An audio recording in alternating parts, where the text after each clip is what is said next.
Hello, this is Dr. Hetal Dalal. Continuing with our series of lectures on blood circulatory system. Today we'll take up the structure and working of the heart. In fact, we have completed blood and blood vessels, and the last but very important topic, that is structure and working of the heart, we'll do today. Now, let us take up the dimensions of heart. First of all, the size. This heart measures, length of heart is 5 inches, width is 3.5 inches and thickness is 2.5 inches. So, regarding the dimensions of the heart, length is 5 inches, width 3.5 inches and thickness 2.5 inches. Now, weight of heart. Now, it is bit different in males and females. I refer adult male and adult female. It is 300 grams in males and 250 grams in females. And adult heart weight is reached at the age around 17 to 20 years. So, adult male heart weighs about 300 grams and adult female heart is 250 grams. And this is achieved at the age between 17 to 20 years. Now, what is the shape of the heart? Heart is conical or pyramidal structure. It resembles like a cone or a pyramid.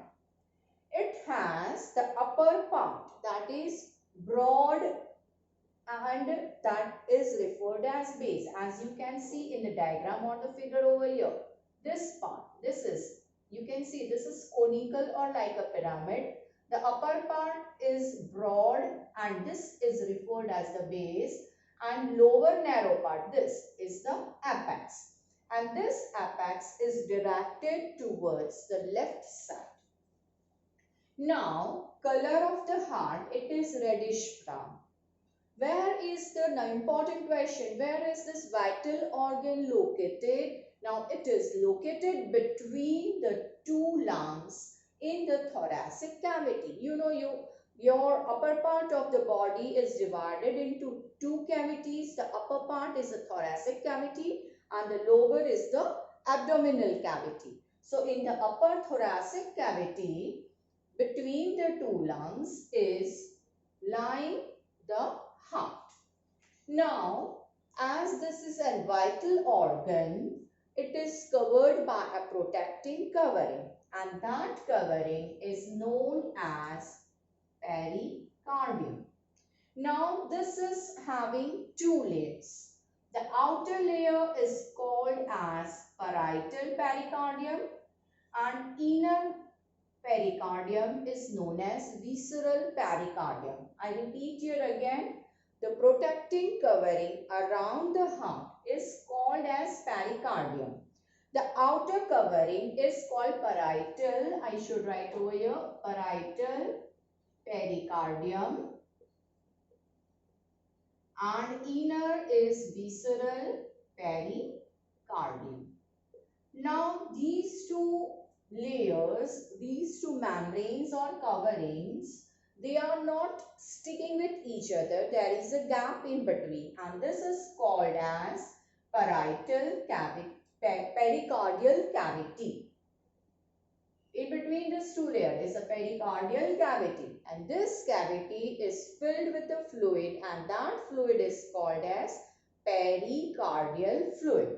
Now, what is the importance of this pericardial fluid?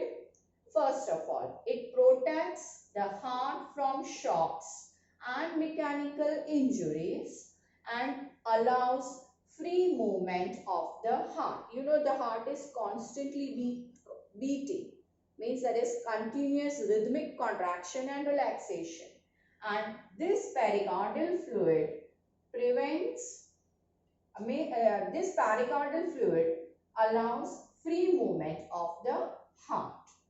Now, coming to the important part, what is the structure? This was introduction.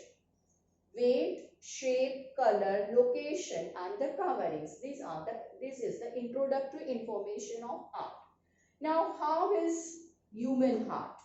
Now, human heart is having 4 chambers.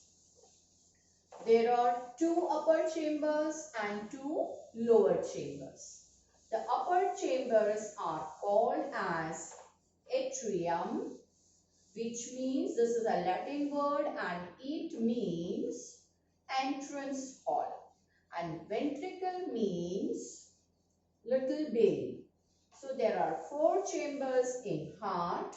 The upper part, this and this are the atrium and these are the ventricles. Now this is the right side of the heart and this becomes the left side of the heart. Now how would you decide? It is like I am standing over here. This is my left hand side. So this becomes the left hand part of the heart and this is the right hand side. So you have to bear in mind regarding the right side and the left side, otherwise the whole diagram goes wrong. So there are 4 chambers in heart. This is the right atrium, left atrium, right ventricle and left ventricle. Now if there are chambers, there need to be some divisions and these divisions are obtained by septum. Septum means there are partitions inside the heart. Now, the ventricles are divided by interventricular septum and the atrium are divided by the interatrial septum. You can see it over here. The right and the left atrium are separated by septa. Septa means partition, and that is called as interatrial septum. And ventricles are divided by interventricular septum. Now what happens? Why is the division partition required? So that there is no mixing of the deoxygenated and the oxygenated blood inside. Now, other than this, now you must be okay with this. The upper part is this part is the atria, the lower part are the ventricles. This is the right side of the heart, this is the left side of the heart. So this becomes right atrium, right ventricle, left atrium and left ventricle, separated by interventricular septum and interatrial septum. Now the right atrium and right ventricle, between them there is a valve, and over here also between the left atrium and left ventricle there is a valve, and these valves are called atrioventricular valves. Why are they called atrioventricular valves? Because they are present between the atrium and ventricles. So these valves over here, they are over here. These are the atrioventricular valves. The valve on the right side atrioventricular valve is known as tricuspid valve. And on the left side, between the left atrium and left ventricle, the valve is known as mitral valve or bicuspid valve. Now here it is made up of 3 cusps, so it is tricuspid. And over here on the left side, the valve is made up of 2 cusps, so it is called bicuspid. Cusp means flaps. I can write over here, cusp means flaps. So here there are 3 flaps and on the left side the valve has 2 flaps, so it is bicuspid. Now here also there should be no mixing of which side which valve. So I can give you a hint. See, this is tricuspid valve. On which side? Right side. So that is T and R. T stands for Tenali and R stands for Rama, the witty courtier of Vijayanagar Empire. So T tricuspid, R right side. The tricuspid valve is on the right side. Now coming to the left side, what will do here? So it is B and L. B is Banwari Lal. Okay, so Banwari is for B and Lal is left side. So you can remember this is a mnemonic, or you can say a trick to remember. So these are the valves present in between the atrium and the ventricles on both the sides. Now what they do? What is the function? Why are they given over here? To prevent the reverse flow. Once the blood enters in here, from when it leaves over here and enters the ventricle, it should not be going back.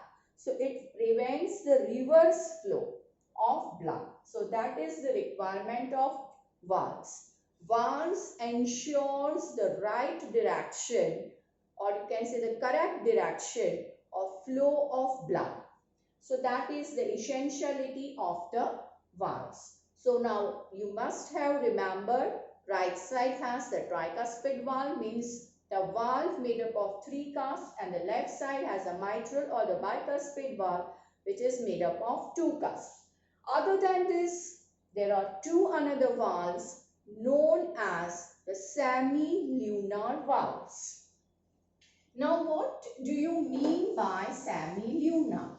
Semi means half and luna means moon. So the whole word, it is semi-lunar. So it means like half moon. So there are 2 more valves. One is at the base of this structure. This is the pulmonary artery and this is aorta, and so another one is at the base of the aorta. So these are the semilunar valves. Now as semilunar valve is present at the base of pulmonary artery, you can call it as pulmonary valve. And another semilunar valve which is present at the base of aorta, you can refer it as aortic valve. Now these semilunar valves have 3 cusps. I have written it somewhere. Semilunar valve is made up of 3 semilunar cusps. See, this is it. Semilunar valve is made up of 3 semilunar cusps. Okay. Now, this heart, human heart, it is a hollow organ made up of fibromuscular structure. Now, what is the muscular part? It is made up of special muscles called the cardiac muscles. Heart is fibromuscular hollow organ, and it is made up of special muscles called the cardiac muscles. This you have learnt in lower standard. Okay. Now this is all regarding the structure of heart. Now let's see the working. What is the direction of blood flow? And there is some difference in the thickness of walls of ventricles. We'll take up while doing the working. So let's do that. Now, yes, in the last lecture I told you what is deoxygenated and oxygenated. The blood containing more concentration of oxygen is oxygenated blood and having more of carbon dioxide is the deoxygenated blood. You never say impure and pure blood. Okay. So whenever there is exchange of nutrients or gases at the capillary level, the blood would be enriched with carbon dioxide as oxygen would be given to the tissues. Now what happens? This is the inferior vena cava and this is the superior vena cava. You have to remember over here the largest vein in the body, the largest vein in the body is the vena cava. Now, as this superior vena cava, superior means from the upper part and inferior means from the lower part. So, as this is draining the blood from upper part of the body, it is called as superior vena cava, and this inferior vena cava, it is bringing the deoxygenated blood from lower part of the body. And here I would want to mention that I would refer this as IVC and this is SVC. Here I would want to tell you that IVC is larger than SVC. Okay. So largest vein is vena cava. We have SVC and IVC, that is superior vena cava and inferior vena cava. Superior vena cava brings deoxygenated blood from upper part of the body, that is the head, neck and brain, and inferior brings from the lower part of body. Okay, and IVC, this is larger compared to SVC. Okay, so these two veins, they bring deoxygenated blood from whole of the body and drains it in this upper part, that is the right atrium. Now this right atrium, it contracts and blood is pumped into the right ventricle when this valve, which one is on the right side? The tricuspid valve.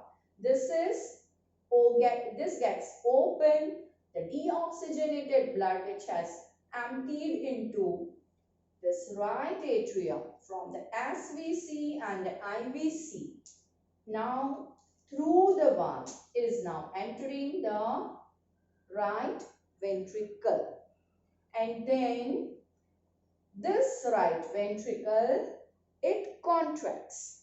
Now this valve is closed, otherwise there would be backflow, and when this contracts, all the blood now enters into the pulmonary artery.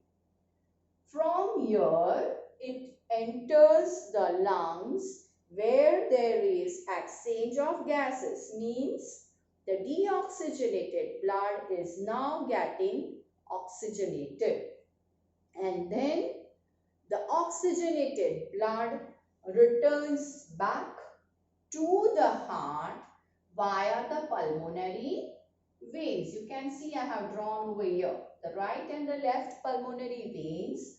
They empty it into the left atrium. Now when this left atrium contracts, you know, when you put water in a balloon and hold it like this, it's okay. But when you squeeze it, all water is thrown out the same way. When this part gets contracted, this valve, that is the mitral or the bicuspid valve, it gets open and blood, the oxygenated blood now enters into the left ventricle. Now, when this left ventricle contracts, blood will be pushed into the aorta, and this aortic valve will get open, and over here this mitral valve will be closed again. So there is no reverse flow. when the oxygenated blood enters the aorta, again this valve will be closed. So both these semilunar valves prevents the backflow of the blood. Now the oxygenated blood has entered the aorta. As you can see, this is a very large part and this is going upwards. So this is called the ascending aorta. This becomes the arch of aorta and then the aorta is moving downwards. So that part is known as the descending aorta. Now I would want to mention over here the largest artery in your body is aorta. See, it is easy. Aorta. Okay. So that is regarding the functioning of heart. And this aorta. See, I have drawn 3 branches. Now one will be like it is branching, aorta is branching into brachiocephalic artery. It will branch further into right common carotid and right subclavian. It's not required over here. Now another branch is left common carotid artery and left subclavian artery. So that is the working of heart. Now I would want to tell you over here the walls of left ventricle, this part, it is to about 3 times thicker than the right ventricle. Walls of left ventricle are 3 times thicker than the right ventricle. What could be the probable reason? Because it has to pump the oxygenated blood with such a great force that it enters the aorta and supply the whole body. So great pressure is applied over here. So the walls of left ventricle are thicker than the right ventricle. Okay. And SVC is smaller than IVC. Another difference. Okay. So that is regarding the working of heart. Now let me sum up again in a flow chart. Now I ask you questions, you answer it by yourself and check whether you have got it. Now the deoxygenated blood is brought into the right atrium by, yes, you answered it, it is superior vena cava and inferior vena cava. When right atrium contracts, the valve opens over here is, yeah, right, it is the tricuspid valve. Now blood enters into the right ventricle, and when right ventricle contracts, which valve is going to get open? Yes, you're right, it is the pulmonary valve. Now the deoxygenated blood enters into the pulmonary artery and goes to the lungs. In the lungs there would be exchange of gases and now the blood will be oxygenated, and this oxygenated blood will be brought back to the heart into the left atrium by, yes, you're right, it is pulmonary veins. Now when left atrium contracts, which valve is going to get open? It is the mitral valve or the bicuspid valve, and the blood enters into the left ventricle. Now when left ventricle contracts, which valve is again going to get open? The aortic valve, and blood enters into, right, it is aorta, and this aorta supplies oxygenated blood to whole body. Okay. Now let's see the schematic diagram, or you can say a flow chart. What is it? Superior vena cava and inferior vena cava brings deoxygenated blood into right atrium. This right atrium contracts, then tricuspid valve opens and the blood enters the right ventricle. Now when right ventricle contracts, pulmonary valve gets open and it enters the pulmonary artery. Pulmonary artery brings the blood into the lungs. So till here it is the deoxygenated blood.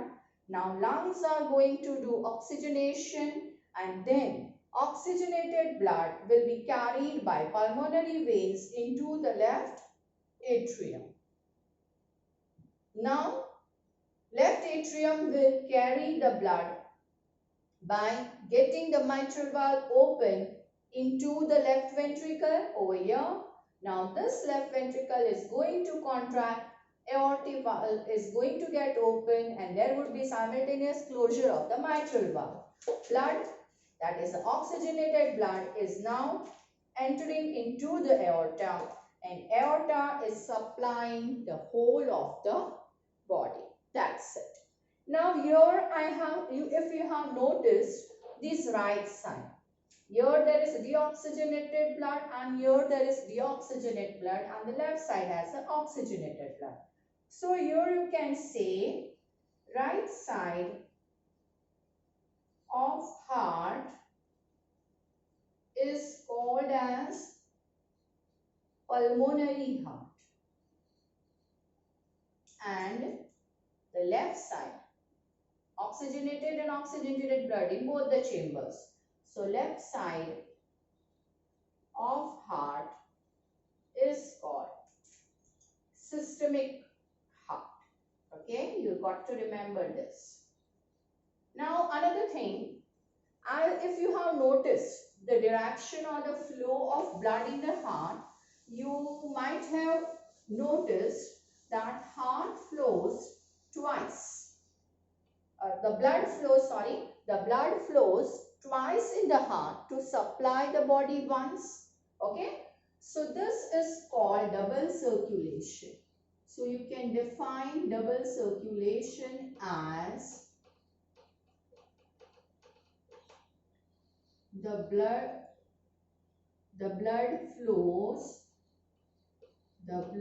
flows twice in the heart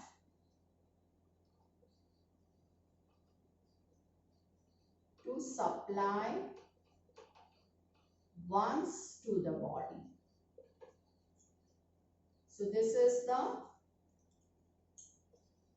definition for double circulation. Now this double circulation includes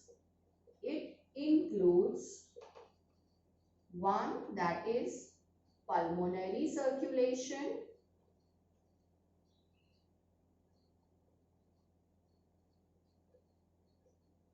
so what is the way? From the heart into the lungs and back into the heart. So this is pulmonary circulation. From the heart it went into the lungs and back over here.